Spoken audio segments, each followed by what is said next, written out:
Hi, I'm Metta Spencer.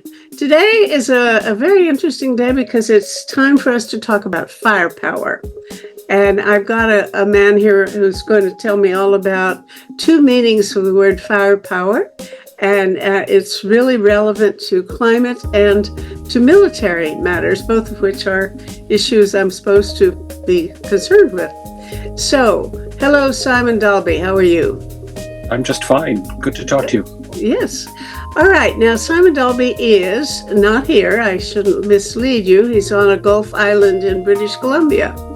He is a professor emeritus at Wilfrid Laurier University in Waterloo, Ontario. And he taught there at the Balsillie School of International Affairs and worked at the Center for International Governance Innovation, CIGI, we call it. He is the author of a number of things, but I'm going to mention the current one called Pyromania, Fire and Geopolitics in a Climate Disrupted World. And I love the title. I can't claim to have read the book yet, though, but I have read an article that he just published in is it the Canadian Military Journal? Is that the title? Very interesting paper. And I was told by a Pugwash friend, I've been in Pugwash for about 50 years now, and I've been told that you gave a terrific talk in Ottawa recently. I presume it was a book launch kind of thing. Is that right? It was a workshop that the Pugwash folks were putting together to begin their serious project on climate and security and related things. And to reduce my carbon footprint a little, I actually zoomed into that to do the talk online.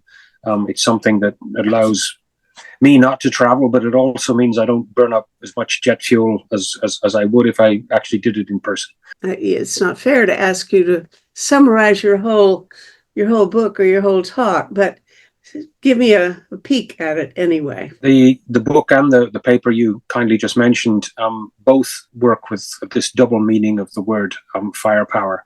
The firepower we normally think about is the military one. We think about shells and guns, and firepower gives you supposedly the power to win a battle.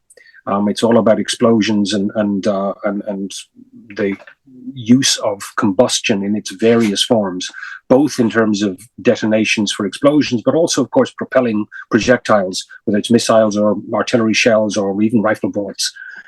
That's having the ability to do that, having firepower, literally the power that fire gives us, is part and parcel of all military operations. But I got to thinking about fire in a different sense, because if you stop and you think about those projectiles, the fuel burning in missiles or the explosions in rifles or artillery that projects that a bullet or shell, it's that combustion is the source of what makes firepower a military asset. But if you think about it a little further, it's also the power that moves military vehicles. The Russians discovered this the hard way in 2022 when their tanks ran out of fuel on the way they hoped to Kyiv and never made it. And you begin to think about the ability to move militarily. It comes back to combustion, whether it's in jet engines or diesels or gasoline engines. At the heart of the power that allows militaries to move is combustion. It's fire. The controlled use of fire is what allows them to move. It allows militaries to arrange their equipment for combat. But when you stop and think a little further, you realize that that's actually the power that makes our modern societies function too. It's the controlled use of combustion. We still mostly drive in vehicles with internal combustion engines. Mm-hmm. And of course, our whole modern society depends on diesels and gasoline engines and so on to move all the essential stuff around. Many of us, alas, cook with natural gas, another form of combustion. We heat our homes, we heat our water. It's all about fire. Mm-hmm. Mostly carefully controlled, engineered fire. But that's the power that powers our societies. It quite literally is firepower, the power that fire gives us when we control it with all these devices and gadgets that we've built in enormous numbers over the last couple of centuries. And when you stop and think about the consequences of that, of course, you get climate change, because it's the emissions that come from all that combustion that are at the heart of the climate change problem. It's not the whole story, but it's a very big, large chunk of the story. And at the root of insecurity through the Cold War period was firepower at its very largest is the power that of fire that is generated by nuclear weapons, because while yes, there's blast effects and radiation effects, many of the effects that come from using nuclear weapons are because of the combustion, the firestorms that nuclear weapons would suggest. And then I started connecting up the dots a little more and realized, well, back when I started as a graduate student, I was actually worried about nuclear winter. And again, ironically, it was climate change that would be caused if we had a major nuclear war by all the combustion products, the soot, the smoke, and all the other stuff that would be lofted into the stratosphere. That was what people were worried back in the 80s would aggravate dramatically the already huge consequences if there was a nuclear war between the Soviets and the Americans. At the heart of all of this is combustion. The power that fire gives us, when it's controlled, is great, but when it's not controlled, it's hugely destructive. And of course, ironically, now with the huge wildfires that are aggravated by climate change coming back to bite us, we realize that, ironically, it's fire. The power of fire is making us insecure through the effects of climate change as well. So here we have at the heart of what makes us powerful, but also makes us hugely vulnerable, is fire and our partial control of fire. Thinking about forms of insecurity that are basically when fire gets out of control. And the consequences of too much combustion, both for warfare and for climate change, are a common theme in what now makes us insecure in so many ways. A lot of this was inspired a decade ago by fire historian Steve Pine, who has that wonderful line about what makes us human, is that we're the only species that has learned what he calls the ignition trick. We've learned to at least partially, the ignition trick, we've learned to partially control fire, and no other species has learned to start fires. Yes, raptors sometimes move burning embers around to flush out prey in various parts, particularly in Australia, but that's not learning to start a fire and then partly control it. And that's what makes us human, but it's also what is changing both us and the planet very dramatically. So what I've tried to do is focus on this essential chemical process with all its geophysical consequences as a different way of grappling with climate. One of the things that occurs frequently as I talk to people in the peace movement, and that's where I've spent much of my life, the people seem to say, "Give me a tip. How can we possibly tie the peace movement and the environmental or climate movement together? We need to make, if we could see that, if we could demonstrate that the cause that they are both needing to pursue, that they're compatible and mutually supportive, and we could work together better and make ourselves into a much more powerful movement." And it's really hard for me to see how to make that connection. The only easy connection that I can see is, yes, we say, well, whatever money you're spending on military matters is just that much less money that you have to spend on climate. And that's true, but that doesn't take you very far. And it seems to me that you have qualified and played with the concept of security in such a way as to do a much better job of showing how the climate is an issue for security.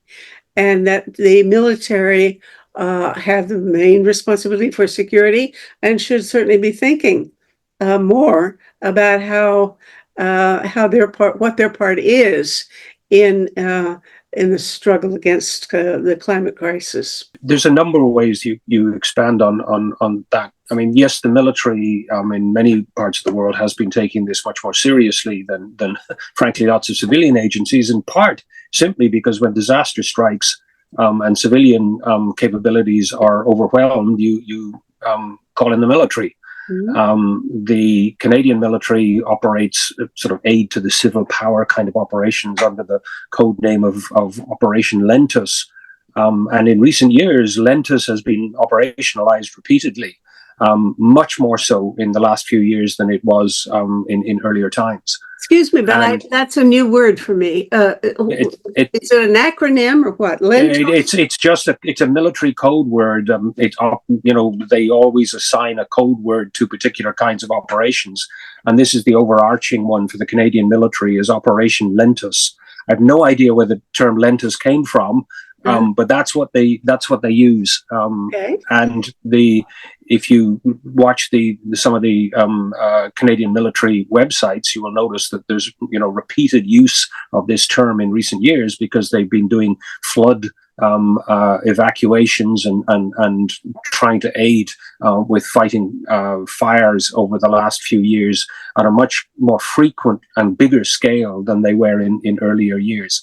And because of that, of course, they're going, wait a minute,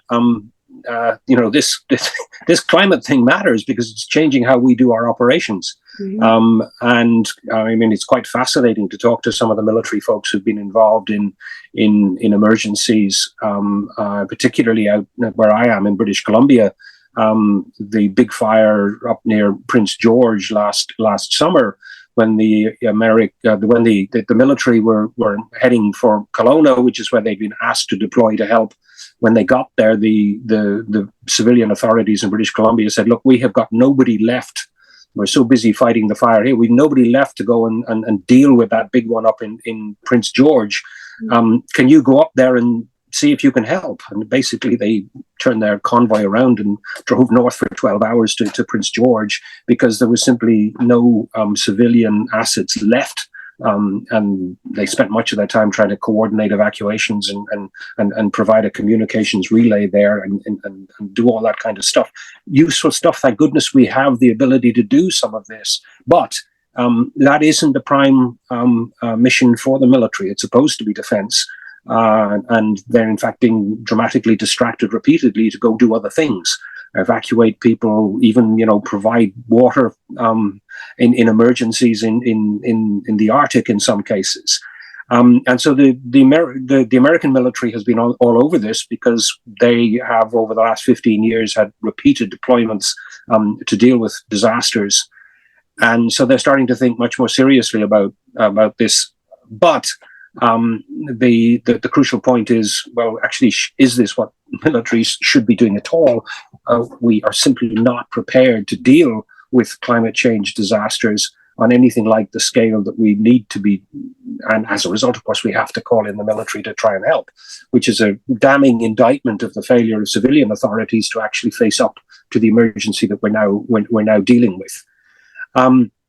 But beyond that, what else might we do in terms of linking military actions up with the climate crisis? One of the suggestions that has appeared in a number of places recently is arguing that the Paris Agreement idea about dealing with climate change isn't grappling with crucial aspects of the issue. If you go back and you look at the Paris Agreement from 2015, which was the big one that everybody finally signed on to, it doesn't mention fossil fuels. I know. It's all about also, this is a side issue in a way, but it also none of these documents specify that military use of fossil fuels it counts. I mean, if you're setting quotas for countries to start, reducing their emissions, they just get a free pass with the military, which is Well, I would think if I were a military person in charge of trying to rethink the notion of security to include security from all of the disasters that are coming down the pike from the climate, that I would have a difficult time trying to decide what the implications would be for kind of weapons I want to purchase or vehicles and transportation and so on. They are starting to address that. Yeah. They are beginning to realize that they too need to figure out how they get themselves off fossil fuels. But of course, for some of their activities, that's not so easy. That said, I mean, the American Air Force has been stringing solar panels all over its hangars for years, and the simple recognition that having some generating power on base gives them a bit of protection should the civilian grid, which most of them use to provide power for their bases, should that get disrupted. At least if they've got solar panels on their hangar roofs, they've got some electrical generation capability, and that is increasingly has been the case. But that's only a small part, obviously, of the military carbon footprint. But the connection back to firepower, I began to think about when folks are starting to think about Paris not being grappling with the question of fossil fuels, then we need what's sometimes simply called supply side action too. The climate change activists use the hashtag keep it in the ground. Because the crucial point is if you keep it in the ground, it doesn't get burnt and it doesn't cause climate change.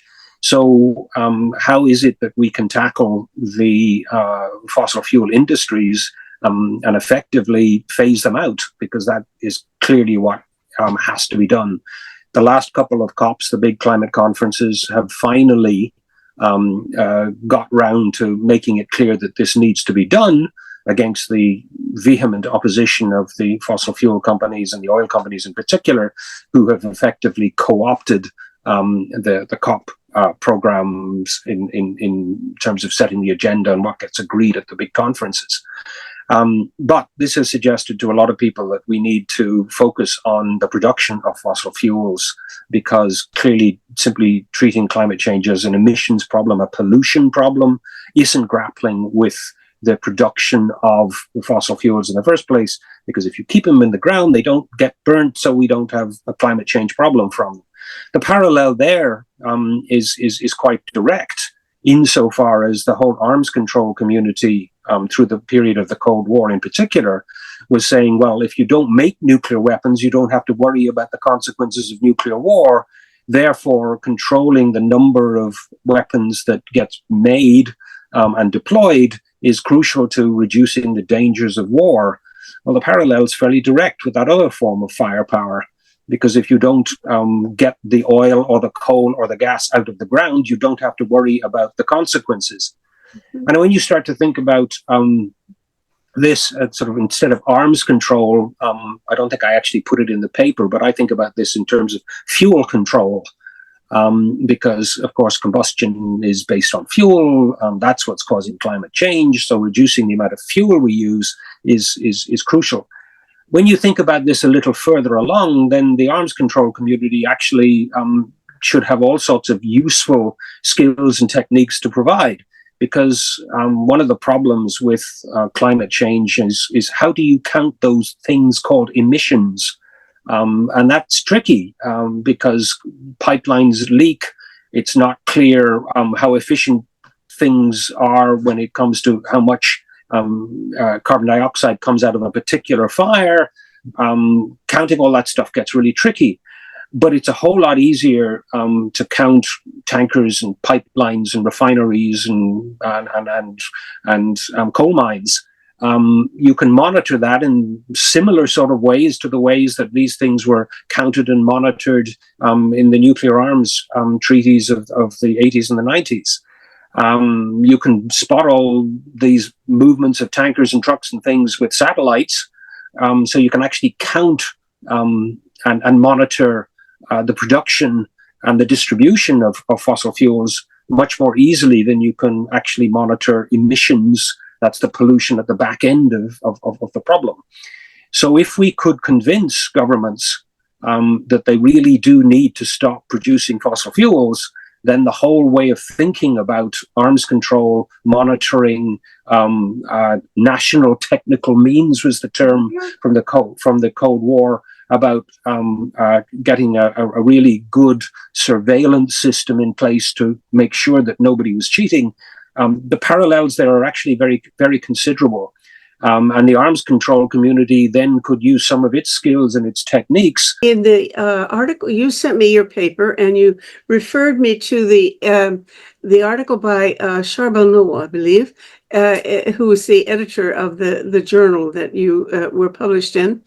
And he had some numbers there that I find I want to actually mention here, because I think that the first time I've seen such clear estimates. He says that the world's militaries, although they're largely they're spared from having to report their emissions, they contribute something between 1 and 5% of the global greenhouse gas. I didn't know that. Now, and of course, the Pentagon is by far the biggest one, and is often compared to countries like Portugal. That to me is fascinating. He says that the U.S. military missions account for between 1 to 2% of the total U.S. emissions, and that the U.S. Department of Defense in 2020 accounted for 76% of all the federal energy consumption and 75% of all federal greenhouse gas emissions. I have sometimes looked for numbers, that I could quote, and I couldn't find any, but this guy has found them. And do you think that, you say it's hard to measure those things? Do you believe these numbers? Well, I mean, they are ballpark estimates, obviously. I mean, that first one you said was somewhere between 1 and 5%. That's a very large range, right? Yeah. But I mean, just stop and think about it in terms of the federal vehicle fleets, for instance, in both governments. In the context of the Americans, I mean, they use a huge amount of jet fuel, simply transporting stuff around the world. Those big Globemasters and the Galaxies, those big transport planes are in the air, it seems, all the time, moving something somewhere. And when you stop and think about the sheer amount of fuel involved moving big, heavy tanks and big, heavy military equipment, inevitably it's going to burn up a lot of fuel. That's just unavoidable. Or even moving the fuel itself. Is a very, very inefficient thing to do. Yeah. I mean, some estimates suggest that not just the military, but the whole fossil fuel system, maybe something like 40% of the total amount of transport in terms of ships and trucks and things is actually directly or indirectly related to simply moving fuel around. I mean, one of the big arguments in favor of electrification and away from fossil fuels is the huge amount of steel and consequently the whole amount of energy used in making tanks and trucks and pipelines and refineries and all of this stuff. Uses a huge amount of stuff. Mm-hmm. In comparison, solar panels and windmills and so on use much less material to generate useful energy. Mm-hmm. Therefore, you get a double benefit in terms of electrification, because you're reducing the climate change from the direct combustion to make electricity or to move vehicles. But you're also getting an additional benefit insofar as you're not using huge amounts of energy to make vast quantities of steel for those tankers and trucks and pipelines and so on. So in fact, electrification gives you a double benefit in terms of reducing the environmental impact of energy. I'm very interested and a great believer now in the importance of using technological climate repair methods. And I've talked to Gwynne Dyer several times about it. He's written 2 books on the subject. And he told me years ago that he got interested in it because he was a military historian and military analyst. And he kept going to the Pentagon, and this was like 15 years ago. And the people in the Pentagon were sort of behind closed doors talking about climate change as a big issue. and that made him believe, yeah, there's something he has to deal with it. Now, what I'm not clear, he didn't tell me whether they were talking about it in terms of the implications that it would give for their strategic analysis in geopolitical terms. How are they going to deal with various other countries given certain threats arising from climate change? And the political actions that these countries will be taking. Is that what they were talking about?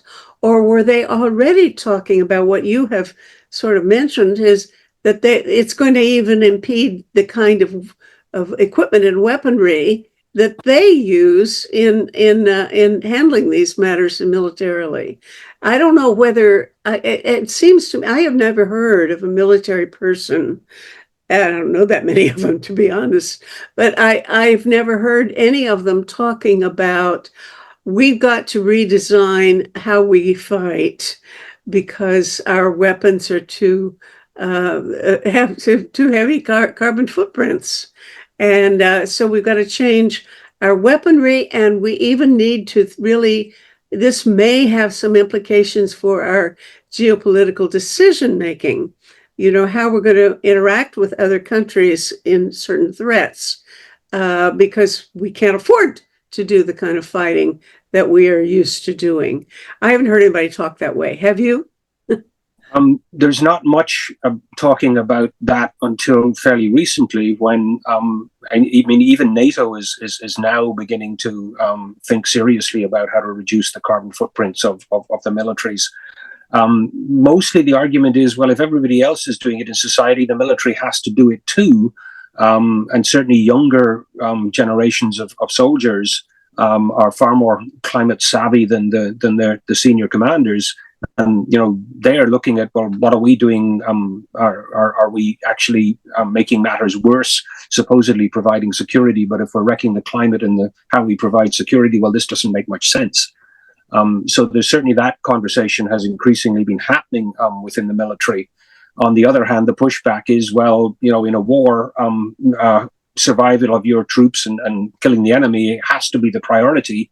And all this green stuff is all well and good, but it's got to be done in a way that doesn't reduce our combat effectiveness. So that's basically the debate within the military. Back to Gwynne Dyer, your point about him. Of course, he got interested in this 15 years ago, and his first book on it was Climate Wars, because he actually was looking at some of the scenarios that the Pentagon was thinking about, because they stop and think about future wars. Because if you're thinking about what war you might be fighting in 15 years' time, you need to plan the equipment and the training and the doctrines and all the rest of it so that you're ready. And that's got a very long lead time. So the Pentagon does this kind of long-term scenario thinking. What kind of weapons do we need to buy for what kind of wars are we going to have 15 years out? Mm-hmm. This is part and parcel of any serious military planning. They frequently get it disastrously wrong, of course, but nonetheless, you need a plan, so you've got to think about these things. And indeed, that's sort of where he got involved in that initial conversation, because the discussion back then, going back 20 years now, really was what kind of future are we living in, and where might we have conflict as a result of climate change? So there's this huge discussion that I've been involved in now for longer than I care to remember, about will environmental change actually cause conflict? And this goes back to the early 90s. Thomas Homer Dixon was, of course, a crucial part, and Tad and I have been involved in a desultory conversation about this for 3.5 decades now. Okay, the point was, I want to hear about that, because I too think that's such an important issue that I've been interested in. And tell me which side are you on? Well, I don't think there's a side in this. I think there is. There's a question of reality. Are people moving, or do people move much as a result of climate problems? So do they become migrants? And Doug Saunders told me, I don't know whether he's published this, but he told me that he's been studying migration, and he doesn't think that climate change is really going to be a major source of migration because most people can't afford to move. The people who can go are the people, well-to-do people, and not that many of them. So he thinks that it's bad news in the sense that we aren't we won't even have the terrible dangers that we thought we might encounter because of the migration of all these climate refugees. They'll just sit there and die. I mean, he didn't quite use that language, but that seems to me the implication. They can't leave. Now, what do you think? In many cases, that is the case. I mean, you're absolutely right. It's the affluent who can afford to move. The really poor, basically, if they can walk or swim, then their migration patterns are dramatically limited. If you can afford an airplane ticket and go across the world, it's a whole different story. But the really marginal poor people, in particular across the global south, simply don't have those options in many cases. The bigger debate was, well, does environmental change cause conflict? And the answer is a little unclear because it really depends on context. I think that it's probably fair to say that after 3 decades of looking at this, the answer is if the governments fail to provide for their population, if elites siphon off aid that is supposedly going to the poor and marginal, it generates resentment, which might cause conflict. In many cases across the global south, the wars of the 90s and the noughties, as we sometimes call them, were often about access to resources because really, in situations of extreme scarcity, you get famine, not war, insofar as people that are really hungry are looking for food far more than trying to organize military operations. The complexity of that, of course, is huge, and trying to tease out common factors that apply across the board has proved to be very difficult. And that, of course, is one of the things that Homer Dixon's work back in the 90s. Mm-hmm.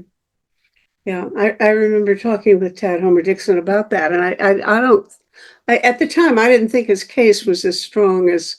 I mean, he was really arguing that is a major thing to look forward to really, handling. That the conflicts are going to be largely environmentally caused.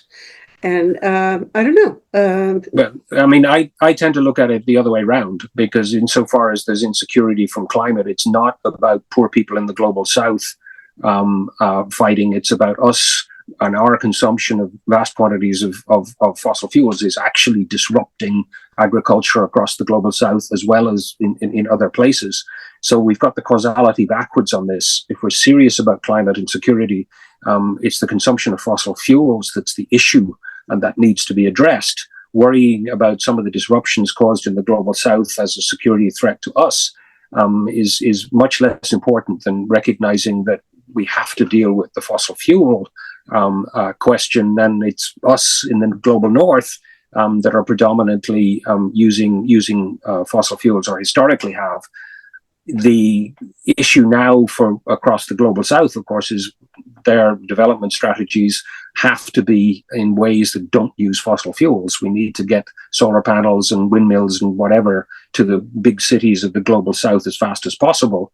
And given how cheap solar panels have become, that's now becoming possible in a way even 15 years ago it was hard to consider. In terms of the question of what it is that might cause conflict, it's worth also emphasizing that the folks in the global south that are suffering some of the worst consequences of climate change don't have a military option. They can't launch missiles at the tar sands in Alberta to stop production there. And likewise, it's difficult to close down oil wells in the Middle East if you happen to be a Bangladeshi peasant whose farm's getting flooded out by rising sea levels. You've got to stop and think very carefully about these kinds of situations. And of course, that's what Gwynne Dyer was beginning to pick up from the military 15 years ago. But he was also picking up the thing that is now increasingly part of the discussion. And that is, well, given the fact that we've got climate change kicking in, are there technical fixes, so-called geoengineering, that can be brought on stream to cool the planet, to deal with the worst symptoms of this? And of course, the one that everybody loves to hate is the idea of putting sulfur dioxide droplets into the stratosphere, the so-called solar radiation management, or stratospheric aerosol injection. Isn't not these wonderful bits of jargon? Yes. The point being to basically generate a sunshade in the upper atmosphere to cool things off. And of course, the dangers of that are what worries many of us, insofar as the unpredictable effects may cause climate meteorological disruptions. The big panic about this for a long time has been, well, what happens if it disrupts the Asian monsoon, because those monsoon rains feed at least half of the population of the planet. Rice and so on in Asia. If the rains don't come, then we've got a massive humanitarian disaster of extraordinary proportions on our hands. If we start doing it, and we don't reduce dramatically fossil fuel use, and find ways to suck some of the carbon out of the atmosphere, then we have to go on doing this forever, effectively. Or if it was to suddenly stop, we would have another piece of jargon, a termination shock, where the planet would suddenly dramatically heat if the sunshade is removed. Now, the technical details of this are a little more complicated, but that's basically what the fears have been. The nightmare scenario for many people, of course, was, well, the American military would decide to do this unilaterally. So that solar geoengineering would be weaponized, to use the jargon. The American military would decide to do it, and that might or might not work. How would it be weaponized? I mean, it might be. Well, hold on, just let me explain that, because the crucial point is that if the Americans decided to do it, and it caused disruptions to the monsoon or to some other climate system, other governments might claim that this was being deliberately done by the Americans to assert their dominance and to cause other societies pain and suffering, so that they wouldn't resist American efforts at controlling the world. Hence, it would be seen as a form of weaponization by American antagonists around the world. So that's what's been the real concern. Maybe some other military would do it, but the initial concern was that the Americans, having the technological capabilities of doing this, being the most affluent country on Earth, might be the first to do it. But the fear also is that this would then allow the Americans to go on doing their fossil fuel use. Because they've got rich and powerful. Hazard argument. We've got moral hazard arguments there too. Yeah. So all of this gets all tangled up in intriguing and fascinating, but macabre and horrifying debates. Mm-hmm. I'm very frequently involved in this, because I've spent the last year. Most of the forums that I've been producing have been about geoengineering in one form or another, whether we call it that or not. So I've been talking to these guys, and I would say that SAI, this sulfur in the stratosphere notion, is probably the least likely of any to be implemented anytime soon. In fact, nothing is likely to be implemented anytime soon, because they couldn't do it if they wanted to. But they're getting close to some being able to implement certain things that I think there are less reasons to be worried about, oh, well, I shouldn't take a position about because I think really what we need is just a whole lot more research. And the people doing the research are the ones who say, yes, we need more modeling, and we need even more modeling way before we do any on the ground pilot studies.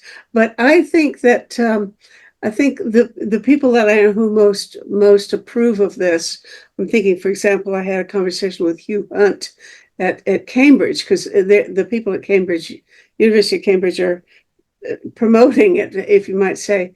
And his angle is you learn by doing. By now, we don't have enough time to do the kind of experimentation and scientific research that really should have been done. We should have started 40 years ago or 50 years ago, trying to solve some of these questions so that we know where the water is going to fall when the rains, when we spray the salt water into the clouds, for example, we should know what's going to happen. We don't, at least not well enough. But he says it's too late now to do all that experimentation.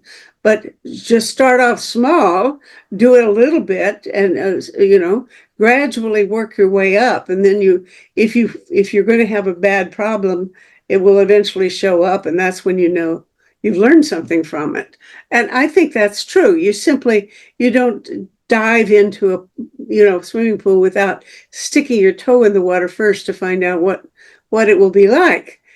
So we ought to stick our toe in, and then maybe our whole foot and start doing it soon, because I think there are a lot of technological solutions that really are much more plausible to me.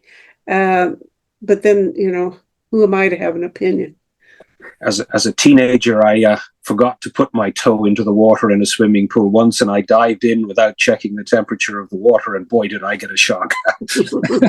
It was way too cold. I made it to the other side of the pool and dragged myself out, and that was the end of the swim for that day. So yes, your metaphor works very nicely. I'm on record as saying that what we really do need to do first is get some kind of international governance mechanisms in place on this. Clearly, the transparency, in other words, all research on this really does need to be in the public domain. And we need some kind of oversight governance structure, whether it's under the auspices of the United Nations or some other international organization, so that all of these experiments are clearly monitored and the results are made available to all concerned. Not only that, but I was talking a week or two ago with two guys who were doing something pretty adventurous, more ambitious project than most. And I said, isn't it time for something like a Manhattan Project, where every ounce of your energy gets concentrated in one big research project that's coordinated and organized to do it very, very quickly, because we are in an emergency. If people start taking seriously that this climate problem is not going to go away, and that it is going to get much more urgent very fast, then let's do it on a big scale globally with one big thing. And they said, we're not ready for it yet. Both of them agreed that going about it the way they're doing now, just having individual research projects think up their own research designs, that at the moment is more promising than one big coordinated so-called Manhattan Project. I don't know. Have you talked to anybody who had a different point of view about that? The crucial point here is that having multiple different researchers working on different angles of this will probably generate stuff that we as yet haven't anticipated. Mm-hmm. If we decide we've got a technical fix and do one big centralized project, we may miss all sorts of technical fixes we haven't thought about. And at this stage, I think the old line about letting 1,000 flowers bloom is what we need to do. But please don't get distracted from the much more important point. What we have to do as a priority is reduce the use of fossil fuels. Absolutely. None of these techniques are really going to be helpful unless we grapple with the cause at the heart of this whole thing, which is the use of fossil fuels. Rapidly moving our economies off fossil fuels has to be priority number one. And if we lose track of that, then we're in danger of simply perpetuating the problem. If you want to have some sort of global governance that that authorizes and monitors and looks after the safety of these things, you've got to start with a change in public opinion. People need to actually get concerned more than they are. And I spend my time trying to make people more aware of the dangers. And it's pretty discouraging, I mean, you must know this same feeling. It's not happening fast enough. What kind of proposal might have more influence quicker? Well, my general sense of this is to go back to borrow a slogan from, of all people, Ronald Reagan. Most people think about Ronald Reagan as an actor and then as a president with a bit of governor experience in between. They forget the half a dozen years that he's spent between being an actor and a California politician when he was a pitchman for General Electric and Westinghouse and a few other of the big electric companies. They were pushing all sorts of gizmos and gadgets for the kitchen and the house under the slogan of "Live Better Electrically." Mm-hmm. If you go and Google videos and do Ronald Reagan and look at that slogan, some of those old commercials from the 50s are fascinating. But the slogan is right. We have to think seriously about living better electrically, so we're not using fossil fuels to power much of what we're doing. The cleaning up the pollution from fossil fuels will improve health outcomes in numerous parts of the world immediately and fairly directly. Not just the cities in Europe, which have banned cars, some of them for decades now. The air quality is better, the health, the whole culture of those cities is much better. We can live better in most parts of the world by reducing the use of fossil fuels quickly. I got an electric bike, actually. I now have 2 electric bikes. And frankly, my health is undoubtedly better because of the exercise I get. I need that bit of help from the electric assist on the hills. These old legs of mine don't pedal the way they used to, but I'm back on the bike even in hilly country. I can now go places and use my bike. Lots of other people are beginning to realize that electric bikes make a huge difference for urban living. Not great in Toronto in January, I get it. But nonetheless, there's all sorts of opportunities to begin to think about how to build cities and our lifestyles in ways that dramatically reduce the use of fossil fuels, and we'll be happier and healthier for doing it. Thinking about how to live better electrically, to use the old slogan, is crucial to all of this. You can do a whole lot of things better and cheaper. Once the solar power panels are on your roof and begin to cut your hydro bills dramatically, this helps in terms of the climate, but it also helps in terms of your monthly paychecks and how far they go too. There's all sorts of practical, simple things that make our life better if we don't rely so much on fossil fuels. If you think about the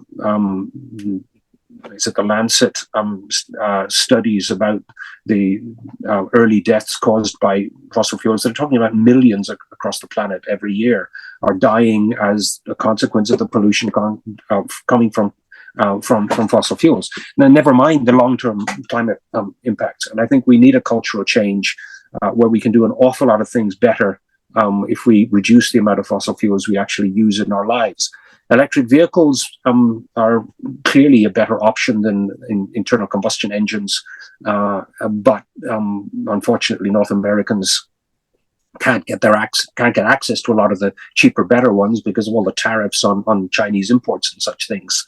The North American market has gone for the luxury and the Teslas, and it's been very slow to build vehicles at the bottom end of the market, where the Chinese in particular have been building cheap, reliable electric vehicles that are a tiny fraction of what is available here. More importantly, of course, is electrifying buses and trucks and getting those big diesel engines out of the system all of that stuff can now be done because battery prices are coming down. Solar panels are getting much cheaper. We need to concentrate on building better and doing so quickly, because we get immediate economic and health benefits as well as long-term climate benefits. And putting those things all together is what public policy really needs to focus on now. Getting that stuff right, then the debates about geoengineering and all the rest of it become less important, because we're focusing on getting ourselves off fossil fuels, controlling firepower, which is the dangerous aspects of it, far more effectively. That's where we need to focus our attention.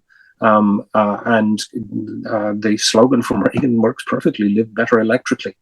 And I think that that's the kind of positive message that also ties into the discussions of things like Green New Deal, where you're actually making jobs, installing solar panels and retrofitting buildings, which is dealing with unemployment issues, and training up the trades, young people that want to earn a decent living, getting them electrician qualifications and electrical engineering degrees and that kind of stuff makes very good sense now, so that we can transfer our allegiance from fossil fuels to the new, much better, cleaner technologies which are fast becoming available. That's the challenge on the one hand. The other hand is trying to get a handle on fossil fuel production.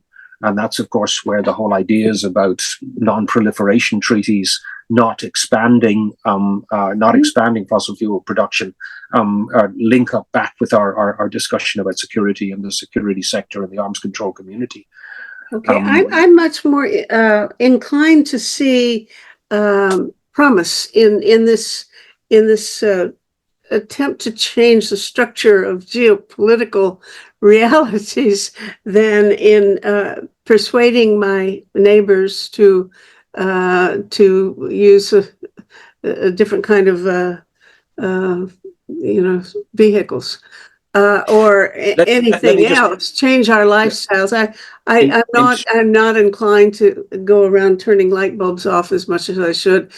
Yeah, because I think really the way you mentioned this non-proliferation treaty that's what I'd like to see us focus on, is getting some action at the international level, agreements to intensify our efforts to, for example, reduce the financial benefits given to fossil fuel industries. That seems to me to be quicker route than trying to persuade my friends to change their lifestyle. Well, yeah, but you can improve your lifestyle, and in the process, you reduce the profits to the fossil fuel companies because you're not buying fossil fuels. I mean, that's a crucial part of it. Yeah, let's go back to just one more connection here, because the thing that I think is really important about the fossil fuels and our vulnerabilities and insecurities. If you stop and think about what happened in Europe 2 years ago when the Russians invaded Ukraine, there was a huge panic about fossil fuels, and particularly about gas supplies coming from Russia. There was a massive rush to build new infrastructure to produce more imports for Europe. But if you stop and think about this, the vulnerabilities are all built into the dependence on fossil fuels. In the European case, if they had bit the bullet on this and moved faster on electrification, rather than just simply providing more natural gas, then they would not be dependent on imports from other parts of the world. They could work very quickly on cheaper electrical stoves and heat pumps and all the rest of it, in a ways that once they're installed, you're not dependent on fuel supplies from the other end of the world.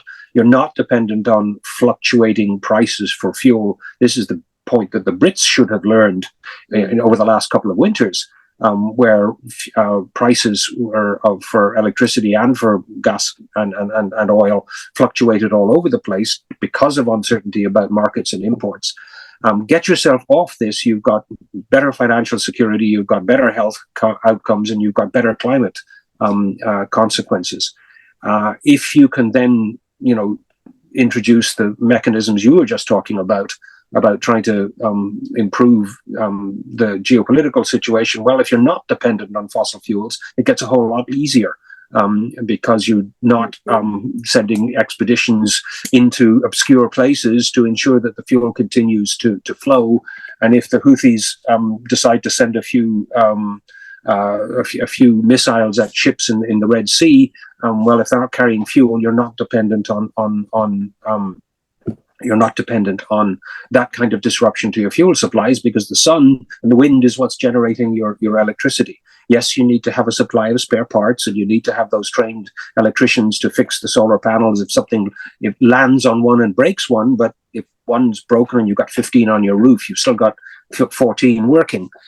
There's all sorts of flexibilities and improvements built into the new technologies, and that's the other side of the coin, because security is improved if you're no longer dependent on fossil fuel impacts. You get a triple whammy if you can get yourself off fossil fuels, and that's the crux of our new thinking about security, is to recognize just how vulnerable the power that has traditionally allowed us to become affluent is now coming back to bite us, and we can actually do a whole lot better if we get off our dependence on firepower.